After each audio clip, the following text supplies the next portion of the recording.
Jade Jenkins, thanks for coming in today to talk with us a little bit about your background and interest. Um, Thank you. yeah, I think an interesting place to start is you have a PhD not in education but in public policy. What drew your interest to policy and education policy in particular? Yeah, so I grew up in New York, but I went to University of Florida, which is a big school in Gainesville, a rural area of North Central Florida. And in my work there, I wanted to do good for the world, right? So I did my undergraduate degree in something called Family, Youth, and Community Sciences, which is a long way of saying applied social science, focused on. Not all that different from the education Right, science we do exactly, here. exactly. So I think it goes by many names, is more the point. So I did my undergrad and did a master's there. On Gainesville is there's an historically poor part of East Gainesville, and my master's work was on understanding community action in the context of poverty. And so I did my master's thesis working in the community.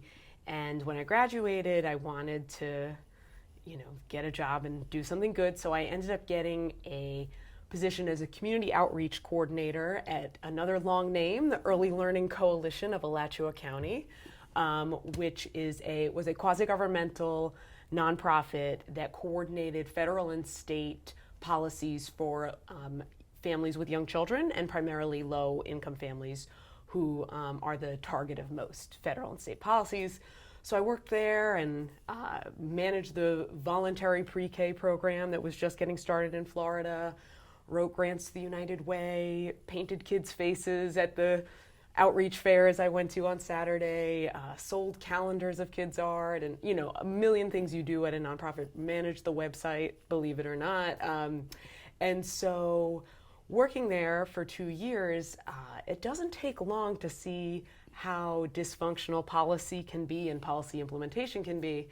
And I just got a little tired of seeing policies that weren't based in science. And I said, all right, forget this, I'll make the policies. So that set me on a trajectory to apply to policy schools. And North Carolina has a long-standing reputation doing a lot of work in early childhood development. They have this Frank Porter Graham Institute there. But so anyways, And colleagues like Gary Henry, yes, who Gary Henry builds these data systems. Yeah, and tons of really landmark education policy work. So I ended up going there and working with Gary Henry as my dissertation advisor in public policy and focused on early childhood policy. So, in public policy is another non-discipline applied social science where you learn economics, political science, sociology, and then your field. So for me, developmental science, psychology, education, neuroscience, public health. So a master of nothing, essentially, but I was able to learn what I wanted to learn. And so that brought me, that's how I ended up as a public policy PhD and studying early childhood policy.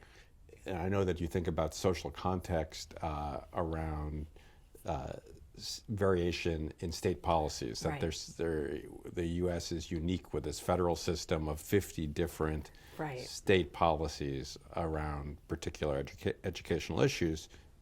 You're interested with the Spencer Project in particular on mandatory kindergarten. Right, right. Yeah, and so, a lot of people don't know that kindergarten is mandatory in most states in the U.S. And over time, more and more states have mandated kindergarten attendance. Now, we think that, well, naturally everybody goes to kindergarten, but there was a period of time where this wasn't the case. Kindergartens were not really in the mainstream K-12 institutions largely until the mid 20th century.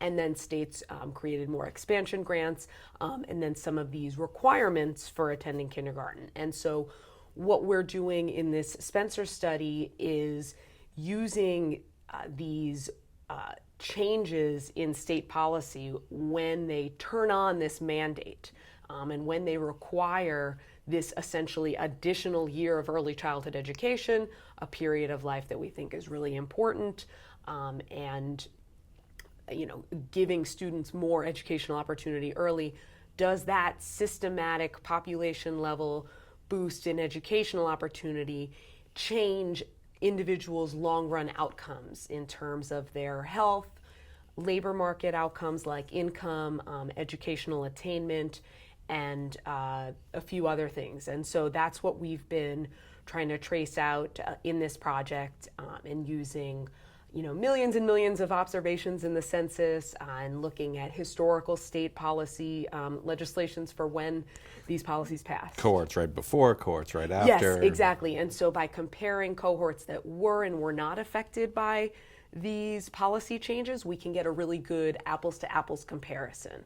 And different states change the policies over time, so we can control for lots of factors, economic factors that affected everybody across the U.S., within state factors that can influence all this other stuff that affect one's well-being in the long run. So we're able to get a great, we love to get causal estimates of this policy change and how early childhood investments at the state level, which we know states have all the power in this in modern day policy, how that affects long-run outcomes.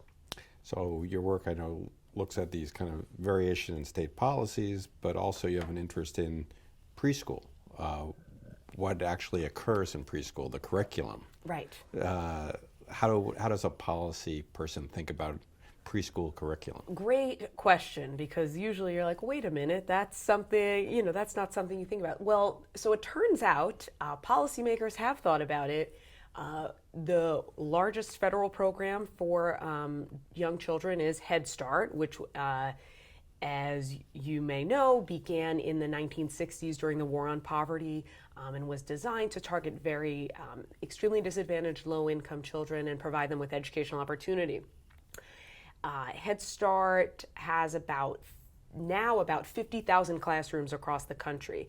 And in each one, they are mandated to use what's called a whole child curricula. And that sounds great, right? We want to cultivate all domains of children's development. We're against the half child. Yes, we don't want any half children. We don't want any partial children. We want whole children. And so, in theory, this sounds great. But it has become, from my opinion, an opportunity for publishers to label a curriculum as whole child without having any burden of evidence of impacts on children's development across these domains. And so what my work in this area has really looked at is whether or not whole child curricula have an impact on children's outcomes. Turns out we have no good evidence that they do, at least the ones that are currently labeled as such. The best evidence available comes from a randomized control trial from the 1960s, the Perry Preschool program, which was a very influential study. And with very strong effects. Yes. At that point in time. Very strong effects at that point in time, which was a totally different policy environment. And those 123 kids in this Perry Preschool randomized trial were exposed to what's called the Perry High Scope curriculum. And that's used in about 30% of Head Start classrooms. Turns out there's no modern evidence of impacts of that curriculum on children's outcomes. The other one is called the creative curriculum.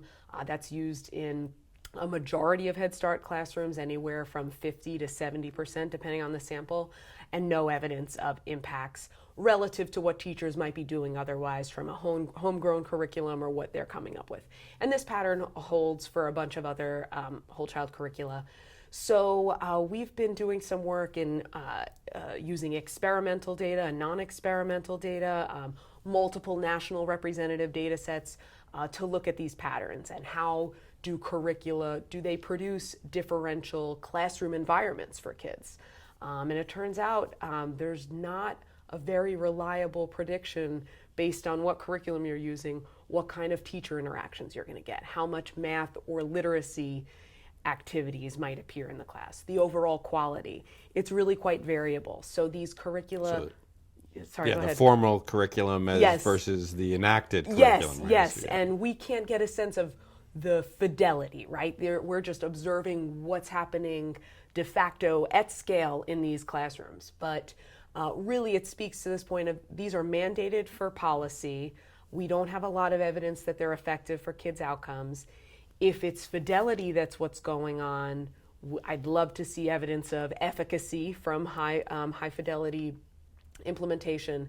But we would also need a lot of professional development and coaching systems built into policy to make any curricula effective. The curricula, different types of curricula that we know have good evidence of, like what you might consider content specific. So a math curriculum that devotes time to 15 minutes a day to focused developmentally appropriate math skills. That's all play-based. It's all based on whole child philosophy that are effective. So it's kind of the picture with curricula seems like we have good evidence that curricula that are content specific implemented with some fidelity can do a good job at affecting important early math and literacy and socio-emotional skills in kids.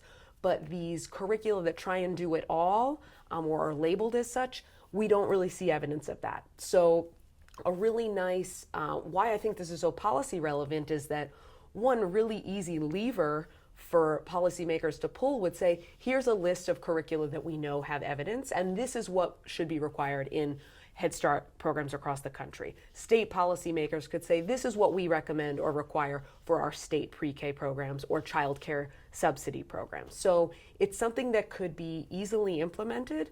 Not to say that teachers learning a new curriculum isn't challenging, and implementation and fidelity and professional development isn't challenging, but it's a way we can systematically change the classroom experiences and outcomes for children by using a strong evidence base. And so that's what we're trying to build with this work. And if we think about kind of the effectiveness in the 1960s of the preschool Right. compared to some of the less strong effects today, there's a lot that's changed in family context, right? Yes, exactly. And so what the policy lingo they like to use are changes in counterfactual settings as well. So not only is there this huge demographic shift in the composition of families in the U.S., in economic opportunity, in economic inequality, but also families are more likely than not have some experience in childcare. Whereas in the 1960s, the kids in the Perry program had no other alternate counterfactual exposure to childcare. Really, the mothers were selected because they had lower IQ and very low educational attainment. And educational attainment has risen across the board over time. Of course, there's still inequalities in access, but so the disadvantaged kids in this early influential experiment don't represent the kids that we're targeting in early childhood policy today necessarily, and doesn't represent the early childhood education opportunity set that is available for these families. So yeah, we need some updated evidence. Right, and the counterfactual, just to be Oh, clear, yes. is if they're not in the Head Start program, where are they? Yes. Right. What would have happened if this policy or intervention wasn't in place? Counter to what actually existed. That's what we would call the counterfactual. So we're always thinking about that because in real life implementation, your impact of spending public dollars on a policy is always relative to what would happen if we hadn't implemented it. So that's very different in the 1960s than it is now. So evidence constantly needs to be updated. So And resources by definition are scarce. Exactly. Right. So where can part of your work focus on? Where can we most effectively allocate those resources? Thank you, exactly. And this is my favorite thing to mention, but these programs, these curricula, whole child curricula, cost about $2,000 per classroom just to buy. That's without any of the materials, without any of the additional required professional development. So this is a non-trivial cost when we think about the 50,000 Head Start classrooms alone that are purchasing curricula, pre-K programs that are required to use very similar curricula. These sets are the same across these policies. So publishers are definitely winning, but it's not clear that kids and teachers and childcare providers are. So I know this work is also related to another strand of your research, where you think about persistence and fade out. Even when you Yeah. have these positive effects in early childhood education, what happens to them over time? Yes, so this is probably the thing plaguing the early childhood or preschool education field right now is we know that there are short-term impacts from um, good quality pre-K and preschool, I would say more generally preschool programs. And at the end of the program, kids have better school readiness skills, better on school readiness defined broadly across early academic reading and math and science skills, and socio-emotional and behavioral skills. And those last for a little while, but by the time kids get into early elementary school, there isn't a detectable impact of preschool any longer. And you might say, well, Jade, we don't have an impact estimate of fifth grade or sixth grade or ninth grade. Why does early childhood have this odd evidence burden? And I would say, well, Perry Preschool set us up pretty well because they found these long run outcomes, that the impact of early childhood education could have these long run outcomes on later school achievement, on college going, on reduced crime, reduced teen pregnancy. So a lot of these landmark studies that bolstered the importance of early childhood development and for policy also set up this big evidence burden. And now, to be fair, I think people believe that there is a there. There is a long run impact of having a better opportunity set in early childhood, especially intervening for kids in whose parents work and aren't able to be home and or afford the highest quality care. That there's a clear reason for the government to step in and provide preschool at scale. So what's troubling, again, we see these things in the short term fading out, but there's a lot of evidence that even when things fade out in the short term, they show up later in life, like at age 20, age 30, age 40, in income, in health, reduced reduced metabolic disease. So there's a lot of these long-run studies that find this, even though we have short-run fade-out. No, a lot of large-scale programs, those kids aren't 40 yet, so we don't know. So we're in this spot of trying to understand what's going on in this interim period. Yeah, so is it just maybe a measurement problem that where there's so much noise in these kind of crude estimates of test scores in third and fourth Yes. grade that's that's part of the explanation here? Yes, so actually, Drew Bailey, our colleague here, is doing a lot of work on what's measured and what's unmeasured, and then can that explain some of these patterns? So people wonder, okay, well, if these pathways are through health, or if health is one of these long-run outcomes, we haven't measured that in the short term. Or what we're picking up in third grade is the teachers teaching to the test, not this true change in development and achievement and knowledge that kids have gained. So exactly, people wonder, have we measured the right things? Are kids just learning skills that they would have otherwise learned? They just learned it a little too early. And another prevailing explanation, which I'm exploring in a current project right now, is something called the sustaining environments hypothesis. And actually, this is from a framework developed by Greg Duncan, Drew Bailey here at UCI School of Ed, and Candace Odgers, who's now in psychological science here, a framework to understand fade out. And one of the hypotheses that's been a long-standing explanation in the early childhood field, but not tested very well, is that children get this boost in early life. And when we're talking about extremely economically disadvantaged children, they then go to their local public school that's under-resourced with a large mix of children bringing a full constellation of risks and problems with them to school. So teachers are not either able to help kids keep on this trajectory of learning more advanced skills, or they teach what they've always been teaching and don't recognize that kids have these boosts from pre-K, or they say, oh, great job, Richard. You know how to do your letters. Now I'm going to focus on everybody else in class that doesn't, and you have to sit there, eating Play-Doh or whatever it is. So we don't want that to happen. We want an environment to sustain the benefits of pre-K. Right. So we can think about kind of the problems of personalization in, Yes, in exactly. Elementary education, and, Right. and how little there is Yes. after all these decades of talking about its importance. Yes, and so we know that kids show up to school with a wide range of school readiness skills, if you label it. And part of the justification for early childhood education is that there's a gradient in those skills between low-income children and high-income children, or children defined by socioeconomic status more broadly. And so these interventions are designed to reduce that gap. Now, when kids get to school, they're with everybody in the community, regardless of what happened when they were ages, 1 through 5. And so there is a wide range of children's skills when they get to kindergarten and first grade, and teachers have to teach to that. And so there's this... And particularly because we've been very reluctant to track students, right? Given concerns about inequality Right. Oh, and, of course, and yes. Equity. So, Yes. So there's a lot of heterogeneity within the class. Exactly, and it's even more true. And the development ranges for normal and typical development during early childhood are particularly large.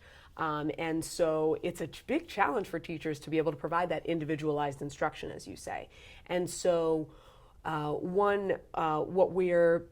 we actually in May got funded by the National Institute of Child Health and Human Development to do a large-scale study of the sustaining environments hypothesis, and to try and understand whether or not features of children's post-preschool environments, meaning kindergarten, early elementary school, whether that has an impact on sustaining the effects of these programs, and trying to use strong methods to get at causal mechanisms. So whether or not it's the peers in the classroom, and perhaps one of our key hypotheses is that, well, if teachers notice that some critical mass of students in the classroom received a pre-K intervention or have a higher level of knowledge, is there a tipping point where teachers say, oh, these kids know this stuff, let me move on to the next thing?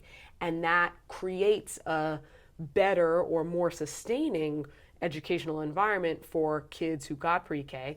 It helps everybody because we know advanced content boosts kids regardless of their skill level at that moment. And does that help? And does having more peers that went to pre-K, that can only compound this impact of better knowledge in the classroom. So these kinds of hypotheses we're trying to trace out in some quasi-experimental and experimental data. This is with colleagues at Duke, in North Carolina, and with our alum Tyler Watts at Columbia University in New York. So, and we're pulling all the data together now. So we're just getting started, but we're really excited because it's you're just seeing more and more attention to this hypothesis, and bringing good evidence to bear is going to be critical. Well, that was very powerful, and it's been a real pleasure to talk with you today. Yes, thank you. This is really exciting, and looking forward to seeing our school grow.